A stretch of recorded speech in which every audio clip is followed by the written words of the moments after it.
Salve, salve pessoal, aqui é o David Pacheco, esse é o canal Extracampo e bem-vindos a mais um Segue Análise, onde aqui a gente dá uma destrinchada nos jogos da Copa, faz algumas análises, faz alguns comentários sobre os jogos da Copa. Então é esse projeto aí que a gente está seguindo aí, compartilhando com muito amor e carinho.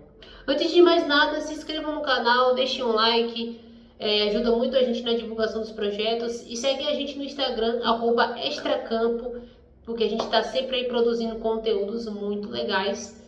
E é isso, sem mais delongas, vamos para a análise aqui de Noruega 3, Senegal 2.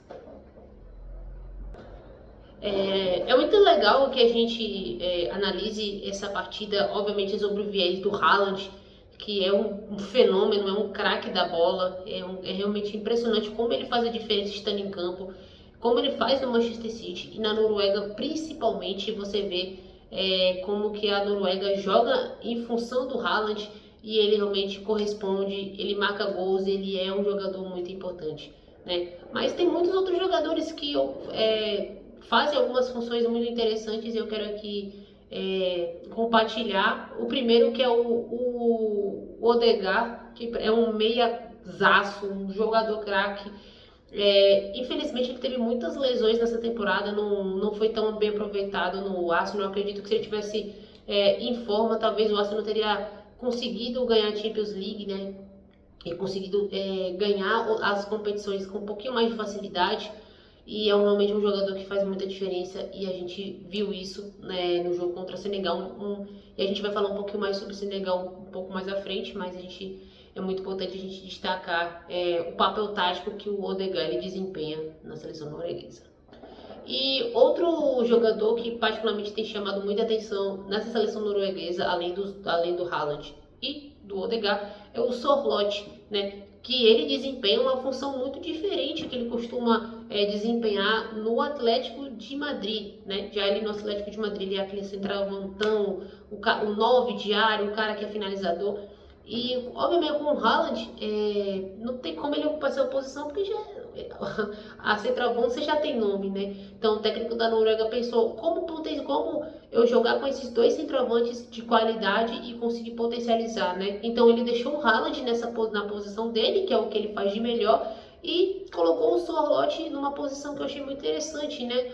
De segundo atacante, muitas vezes caindo pelas pontas, aquele jogador que vem um pouquinho mais para buscar um pouco mais o jogo, e tem sido uma grata surpresa, né? Você vê, né, ele desempenhando esse papel, né? Você vê o Sorloth, aquele cara gigantão, grandão, e você pensa, pô, como é que um cara desse vai conseguir desempenhar um papel que não seja ou na centroavância ou no ataque, né? Mas o Sorloth tem mostrado muita qualidade, muita constância, né, nessa posição que ele está inserido aí no esquema tático da Noruega e tem desempenhado bons jogos.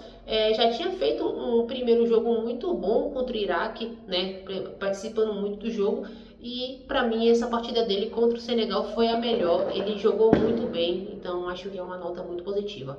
De um modo geral, tá? Essa seleção norueguesa tem me agradado muito aos olhos, né? Uma seleção que não tem bola perdida, é uma seleção que sabe sair jogando, tem a troca de passe de uma maneira muito inteligente. Então a Noruega, sim, eu acredito, tá vindo muito forte aí, vai vir forte para as próximas fases aí da Copa. Então é bom as grandes seleções ficarem de olho, porque realmente a Noruega pode e vai surpreender nessa Copa.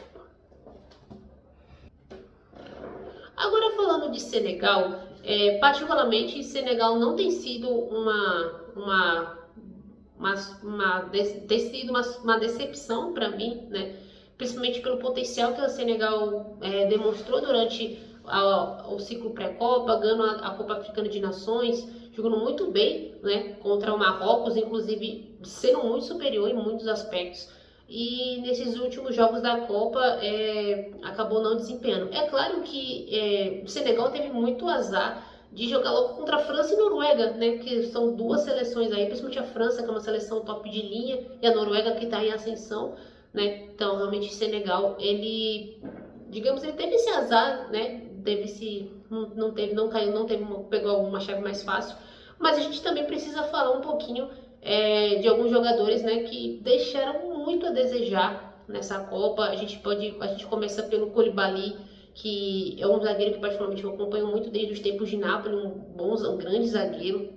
E ontem foi uma partida pavorosa do Koulibaly, um jogador que não costuma dar falhas e vacilos que ele fez no jogo de ontem, e já no jogo contra a França também ele não conseguiu desempenhar seu bom futebol, mas na partida de ontem ficou muito evidente isso, e tanto que ele foi substituído por conta realmente da insegurança que ele estava transmitindo, né? Um jogador que é capitão, líder e principalmente referência técnica dentro da seleção senegalesa, e realmente acabou não desempenhando um futebol que se esperava. O goleiro Mendy, que particularmente é um dos goleiros que eu mais gostava no futebol europeu, eu gostava muito dele no Chelsea, inclusive eu achei uma pena quando o Chelsea não renovou com ele e também não conseguiu desempenhar bem. Obviamente com os gols que o Mendy tomou, acho que na maioria são indefensáveis, mas teve alguns gols que eu acho que ele poderia ter saído melhor ou ter ido um pouco mais firme, né? Eu pego muito, por exemplo, no gol do Mbappé, aquele chute de fora da área que ele não teve a mão firme o suficiente. É claro que eu também não sou goleiro profissionalmente, então não posso falar também, mas eu acho que ele poderia ter pego aquele chute, né, ou se posicionado um pouquinho melhor.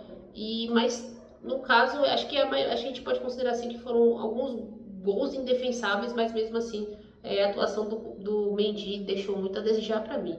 E eu acho que a atuação mais abaixo desse elenco foi, sem dúvida, o Sadio Mané, né? Que é o craque do time, é o camisa 10, é a referência técnica do elenco, e realmente ele não conseguiu jogar em nenhuma das duas partidas, né? Eu senti que ele estava em campo muito mais pelo nome do que pela qualidade, já que ele, para mim, não desempenhou um bom futebol e realmente não jogou bem. E realmente faltou mais do Mané nessa Copa. E falar do Nicolas Jackson, que eu vou ser muito honesto aqui, eu acho ele um jogador muito superestimado.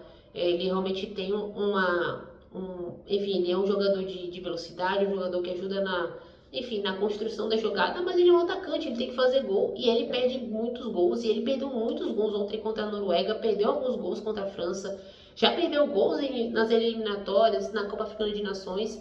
E é um jogador assim que, pelo status, pelo que se espera dele, ele devia produzir muito mais. Todavia, ele produziu muitíssimo pouco nessa Copa do Mundo. E para mim, a única surpresa positiva, né, talvez não tão surpresa assim, mas para mim, que não conhecia tanto de jogador, é um jogador a se observar aí no futebol europeu nessa próxima temporada, é o Ismaila Sarr, que joga no Crystal Palace da Inglaterra. Um bom jogador, e não somente pelos gols, tá, que ele fez contra a Noruega, mas também pela consistência, né? Um jogador que buscava sempre algo mais diferente, um jogador que não desistia, um jogador que era muito invasivo na área. Então foi um desempenho muito bom contra a França e principalmente contra a Noruega. Eu acho que se o Mané, até o Nicolas Jackson jogasse um pouquinho mais, Senegal ainda poderia ser com empate. Mas o Ismaila Sarr não consegue jogar sozinho, né? Até porque as principais referências de ataque, que é o Sadio Mané e o Nicolas Jackson, não produziram o suficiente. Então, se seus homens de ataque produzem o suficiente, você não vai, mesmo você sendo um bom jogador, como é o caso do Ismaila Sarr, é impossível fazer alguma coisa, né? Então, já acabou para Senegal essa Copa do Mundo? Ainda não sabemos, né? Os terceiros lugares passam, e eu acredito que o que vai definir, né, se realmente Senegal vai ou não é o jogo contra o Iraque, né? O Iraque é uma seleção muito mais fraca, então acredito que Senegal vai ganhar esse jogo, né? E o saldo de gols é muito importante, e o Senegal obviamente vai ter que torcer para alguns terceiros colocados aí irem mal. Então vamos esperar aí o que vai acontecer. E é isso, família. Esse foi mais um vídeo aqui do canal Extracampo. Mais uma vez, se inscrevam, deixem o like e ajudem a gente aí a compartilhar para as pessoas que são fãs de futebol e de Copa do Mundo. É nóis, tamo junto, valeu!